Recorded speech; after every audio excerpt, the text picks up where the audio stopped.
It's another huge week of football, including Arsenal against Chelsea, which you can watch on TNT Sports. And I'm delighted to say someone centrally involved in the coverage of that is former Chelsea midfielder Joe Cole. I'm delighted to tell you that Joe joins us live on the show this morning. Joe Cole, media personality. Hello, good morning. How you doing? Everyone all right? Everyone's all right. Simon's with me. So too is Graeme Souness. Morning, Joe. Hello, guys. How are we? All good, thank you. We're Good, all good. Brilliant. How does this happen? You and Souness and Rio Ferdinand, you all end up in the media. Micah Richards. It was bound to happen, was it? Yes. And what a job. I'll tell you what was embarrassing, Jim. In the World Cup, I was in the gym and I see Graeme in there, and he's a lot. He won't thank me. He's a lot older than me, but he was smashing the gym all over the place, and I was doing my little exercise on it. He was unbelievably fit. Unbelievable. I was over in Qatar. Oh, shut up. Thanks, Joe. He was in the gym. You were trying to play paddle tennis. I had Joe Cole. I want a replay with Simon. I want a rematch. Well, first of all, while you're blowing smoke up Souness's backside, did you see him playing on a paddle tennis court because he couldn't hit a cow's backside with a banjo? Okay. And you weren't much better either. I'm better now, mate. Honestly, Good. I've been playing. I'm ready. Good. Is that? All right. I've worked out what's it called again? Paddle. You know what it's called. You just couldn't play it. It's ladies squash, isn't it? You just couldn't play it, Souness. You just couldn't play it. I used to play squash as a young man. You couldn't play it, Souness. I was there watching you. It's what sort of older people. It's for older people. People who like weren't me. good enough at squash, they play paddle. Yeah. Bouncy ball and all that. Joe, we don't have you for long, so we'll get the personal slagging match over and get into this. Chelsea, of course, go out the cup at the weekend by single goal to nil at against Manchester City. I mean, Joe, one cup final defeat, a cup semi-final, 3 points off the Europa League spots with games in hand. Should Pochettino be quietly pleased with what he's got? It's hard to know where to pitch Chelsea at the moment because there's been so many mistakes around the team and the first team and the last recruitment. So it's hard to say what is acceptable. Talking to the fans, they've been spoiled really for the last 20 years. The club's been so successful. So if you ask them, they're not happy. But what I see is a young team who shows such glimpses. The Manchester United game a few weeks ago, I was there when I saw a team fighting for the manager. A lot of good stuff, and then you have the result, Sheffield United, and then it's what you expect with young players. I think the big mistake the club have made, they've gone down the route of getting young players, trying to develop them and letting them grow as assets, and then also trying to build the club back into the top. But I don't think you can do that. I think you need senior players around the young players to help them develop and learn. And I think that's where the problem is this year. I mean, I did an interview with John Terry last week, Joe, and he spoke specifically about that, about the fact that you've got kids in there.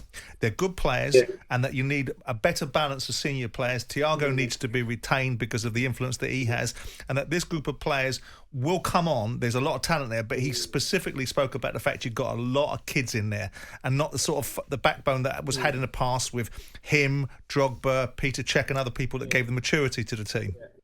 Yeah, exactly, and I think it's the unknowable. I think what happens is you get a lot of people who go on big data, and they might go, right, this 22-year-old lad's playing in Spain, and he's done this, and he's had this many goals, this many assists. If we can get him at this price, and then at 25 he's going to be even better, and he's going to be worth this. And then, but you're complete. I think with that you're disregarding them 3 years what you've got to learn, and when you're on a football pitch, and Graeme will know. And things are not going well, and the fans are really demanding at Chelsea because of that. And a few passes go astray, and it's grown. And you need a few senior players on the pitch. I'm just using that as an example of one situation where you just get hold of the players, And then you also need, there's things like that. I think I've just been missing. I've been over there watching games this year, and the team have been brilliant for 20 minutes. I'm talking blistering, and then for the next 20 minutes, things will go wrong. And it's like there's no one in there who's like, right, we're banking here for 5 minutes and we'll stem it because we know we can win it at the end. It's sort of like they just need senior players around them, and I think they'll be fine. So is the future bright, Joe? Are they metaphorically still miles off it?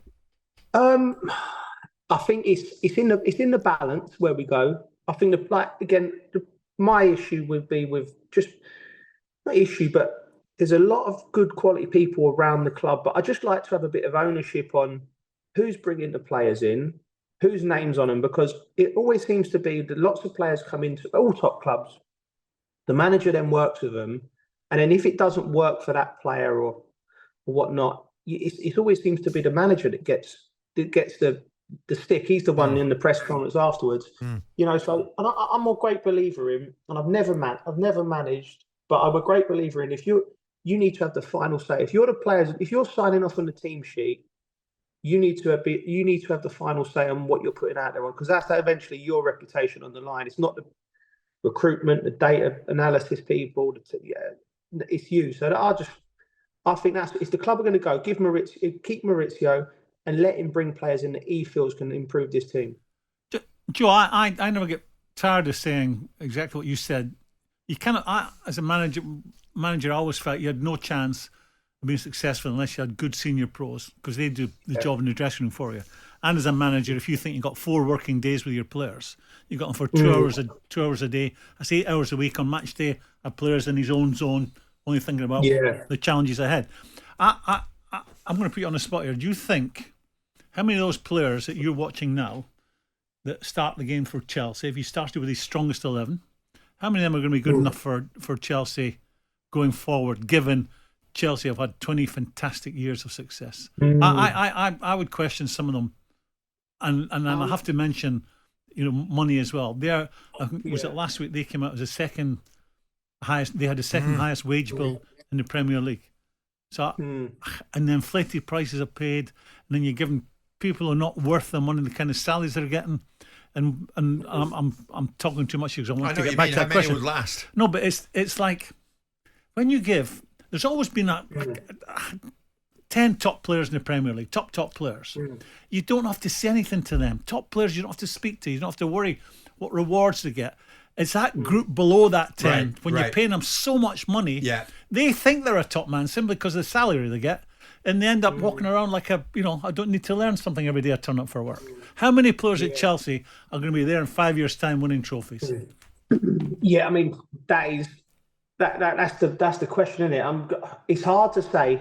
The one that springs to mind, who I think could play for any team, and I know you're going to say, is Cole Palmer. But honestly, the amount of times that the team have played this year, and in difficult moments, we can all walk and talk when we're, you're 3-0 up and everyone's, the Olays are coming out, but the difficult games where he's made the difference, and he's not even necessarily goals and his assists, just where he's taken the ball and been brave and gotten it. So he's one I would definitely put in there. I think Conor Gallagher as well. I liken him to like a Jordan Henderson. I think he can keep getting better and better, because every year I've watched him play, he's got better, and he has been influential in this team. Joe, is Cole Palmer on the flight to Germany with England? For me. Does he start for Gareth? Do you know what? This is the first week where I've always thought, because he's got such competition in that area, with your Madison's, your Grealish's, your Foden's, Bellingham's, but I just think someone playing that well in the team, not quite at it, I think he has to go. But I think, Jim, the thing with Cole, what I think from my experience of playing for England, is his mentality is the thing that's gonna, playing for England is all, I think, was because of the games were so highly pressured and so much was on it. You have to have a certain mentality to play. Almost it's like Joe. He's the one that doesn't need to senior play around him. At his age, he's already performing like a seasoned pro. Senior pros will be looking at him and thinking, I'm going to learn from him. He has the potential to be an absolute superstar, that boy. Where are you, Joe? Where are you, Joe, on Pochettino and what he's doing? I mean, you saw midweek, you saw the situation against Everton, where there's an argument on the pitch about all being brave about taking a penalty when they're 4-0 up. The culture of the football club. I know we're talking about senior pros, but the manager's responsible for that as well.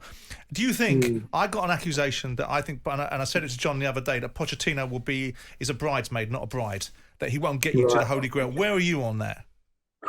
Well, so the situation... Don't sit on the fence. I'm not going to sit on the fence.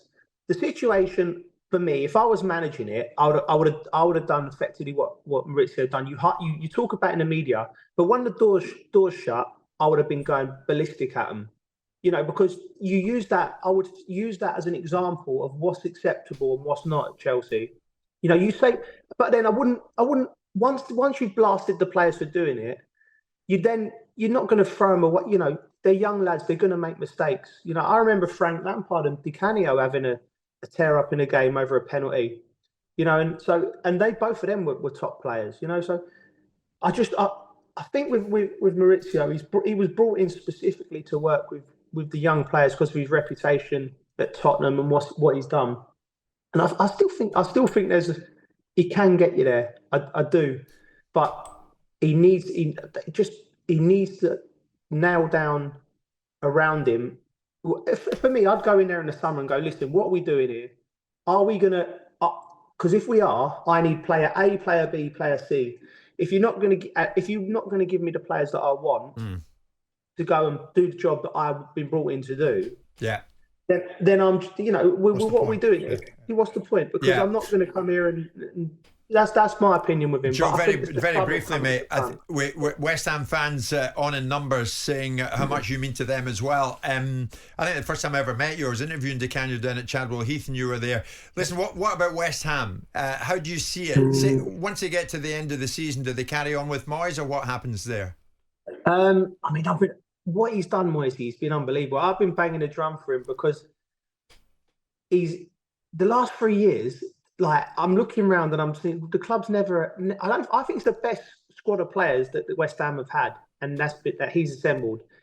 But it's just something that's not clicked with the West Ham fans. He can't do right for doing wrong. He's putting silverware on the table. Losing to a very, very good Leverkusen team as well, by the way. And I would stick with him. But the more I look at the situation, I feel it's probably a parting that will happen. And it will suit both. I think David's got a big job after West Ham as well, but I just don't understand why the fans can't warm to him. Nor do I, Joe. Nor do I. Listen, you're working for TNT at Arsenal Chelsea. Who wins it? Chelsea, mate. We're going to spoil the party. Why did I think anything other than that? Joe Cole, it's always great to speak to you. Thank you so much. Cheers, Joe. Thanks, chaps. Good to speak to you. Take care. And Cheers, I do Joe. mean that. It's always a breath of fresh air, Joe. Arsenal, Chelsea, and of course you can watch it on TNT Sports, and Joe will be involved. And of course it'll be live in talkSPORT as well. Massive game in a big, big week. Jim White and Simon Jordan. Monday to Friday mornings from 10 on AM, on DAB, via the talkSPORT app and on your smart speaker. talkSPORT.